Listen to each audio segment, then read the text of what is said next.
guys, long time no video, I know. Um, Real quick, I'll get some of the stuff off the table. Before we have a chat, I am using these photos of my kids on their last day of school. That is the sketch I'm using. It's by Laura Whitaker for My Creative Scrapbook.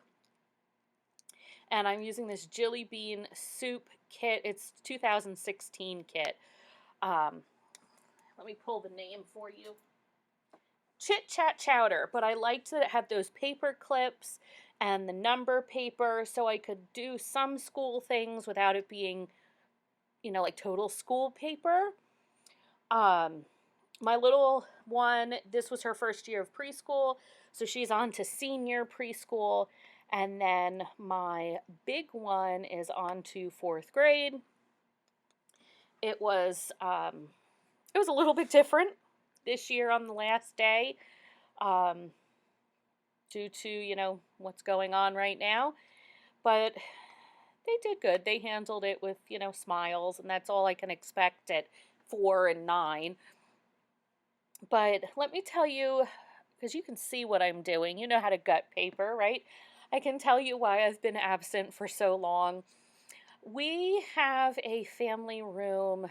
Well, we have a finished basement that is kind of like a playroom for everyone. I have my scrapbook things down here. My husband has his drum kit down here. There is a TV with the video games. Our daughter has her little art table down here. But I love our daughter to death, but she is not a good sleeper. And she tends to get out of her bed and wander. So we never felt really comfortable coming down here, because she could, and not that she has ever tried, but as parents, we try to think ahead of these things. She could get right out to our front door, and we live on a fairly busy road, and we'd never know it. So we moved our couch and things upstairs. We put our table in the eat-in kitchen and made the dining room a family room.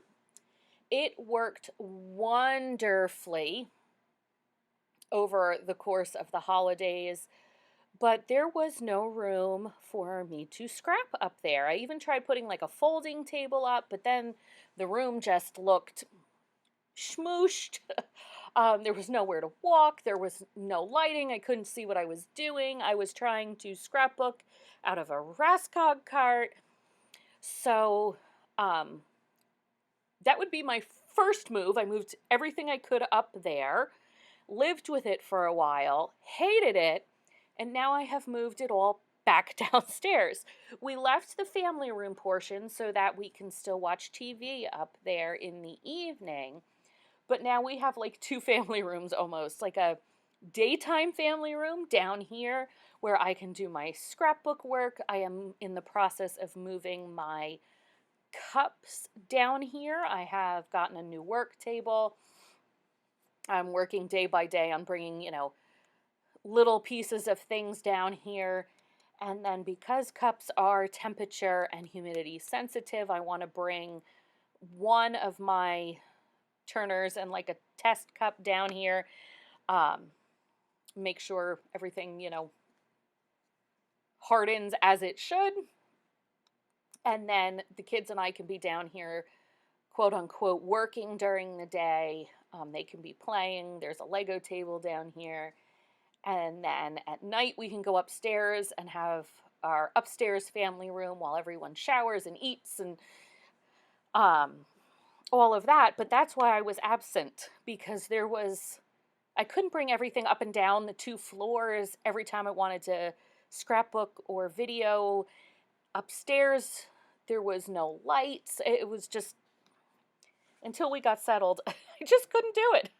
So I hope, I can't make any promises since this is all new, but I do hope to be back, at least on a semi-regular basis, sharing my layouts with you and hopefully participating in some of those fun um, group things I did before, like off the board and stretch the sketch. But this was my first layout back in probably a month. And it felt clunky as I was scrapbooking. And I'm like, I just felt everything I put down to me just didn't look right. Um, I kept putting things down and reaching for things and putting my trimmers, like, I never knew where a trimmer was. And as I was editing this, and you can see I haven't filmed in a while because I didn't notice the glare until partway through. Then the storage on my camera filled up. You'll see that. I had to do like a jump cut because I didn't notice at first. But um, as I watch myself scrapbook, I can totally tell that I was, for lack of a better term, out of practice. I don't dislike the layout when all is said and done, but I could tell that I just wasn't in my groove. I had already printed these photos specifically for that sketch before I started filming. And I think if I had to do it over, I printed them at 4x4. I think I probably would have printed them at either 3 or 3.5.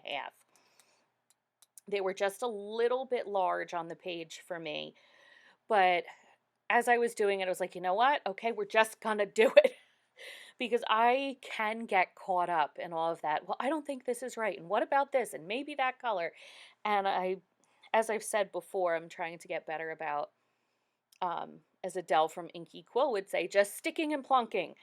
Because how many photos do we all have to get done? I mean, I didn't scrapbook for a month, but still have tons of photos of the kids, even though we were home, because we did, I don't want to say we did more, but I think we were more conscious about making memories and doing things together because everybody's just a touch crabby. um, they're handling it very well, but my 4-year-old doesn't understand why she can't see her friends or go to school. Um, I mean, she'll tell you there's a sickness, but I don't think she really gets, why school was canceled or, like she's still saying her birthday was in March, right when all this happened. The weekend we got shut down was her birthday. And she's still saying, Mommy, we didn't get to have my party because of the sickness. And, keeping her entertained has been quite the challenge. So we do have more photos of us doing things at home together. So I'm behind on photos, always. But the sketch called for the photo of the two of them to be straight. As you can see, I put it on an angle because I felt with the 4x4s, it looked like one gigantic L to me. And I think this is going to be where my camera dies.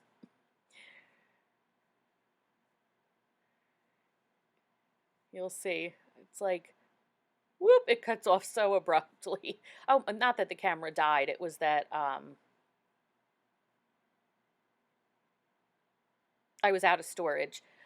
I need to go through and, I have photos on there that really need to be deleted and cleaned up and transferred. Please hang up and try again. And we're back. But yeah, as I was saying, I feel a little rusty in voiceover too. I'm so sorry. I feel like I'm all over the place. But it was too much of an L for me with the photo being straight. It felt like it was just so many angles and corners to fill. So I put it on a little bit of an angle, and that just, for me, it was just right. And I'm going to use, you'll see me point to it near the end of the video. In the sketch, there was a round element where my doily is. I chose to use the doily because I didn't want any of the pattern papers that I put there, that I thought about putting there, were just too much. Like, I really wanted to put the paper clip paper there, but it was just too many colors and too many things, and it for me took my eye away from the photos. So I put the doily there, and I'm going to use that for my journaling, which I did off camera, just because as I was finishing this up, everybody was asking for dinner, and my phone was actually, by the time I was done with this, my battery was at 1%. So I did that off camera. But the sticker I put down in the left-hand corner of my daughter's photo says, "Happiness is something you decide ahead of time." I thought that was really appropriate for what was going on, because they did decide to be happy. They could have been really bummed on the things they missed out on. You know, they missed out on field day. They didn't get yearbooks. We still don't have the yearbooks, even though we paid for them. The teachers every year stand at the sidewalk of the school, the entire staff, principals, teachers, custodians, anybody who's in the building, and waves goodbye to the kids. They tie-dye t-shirts or design t-shirts for their entire class for their field day. But instead of focusing on that, they focused on that summer was coming. We were going to get to go swimming and be together and not have to do seat work. And so they did decide to be happy. I did bring out my bucket of thickers. I did cut that part of the video out, though, because, like I said, I feel rusty, and it probably took me 20 minutes to pick thickers. So I stuck down some enamel dots. I am transitioning from enamel dots to Nuvo drops, because space, one bottle of Nuvo drops versus drawers of enamel dots, and enamel dots have gotten expensive for how many you use on a layout versus what comes in a package. So I am going to outline the layout. It felt like it needed something else to almost to contain it. I don't know how to explain it. It felt like it was floating. So I did one line of doodling around, and it didn't show up enough, so I did another, and my paper is textured, so there is a groove you get into, but there's just enough variation that in certain places you can see my lines come apart, and it was just enough. So I think the last thing I'm going to add is the Heidi Swap, yep, see, I'm showing you where my journaling is going to go, Color Shine in a lime green, it's actually called Citron, and a teal, and that's about it. It only took me, I'd say, 45 minutes, so not bad for being out of practice, but it's done and it's documented. So I hope you go over and check out what the girls from My Creative Scrapbook did. I hope to be back more regularly. If you have anything you want to see or you'd like me to share, please let me know. I hope you are all safe, healthy, and well during this interesting time. And I hope to see you guys again soon. Talk to you later. Bye.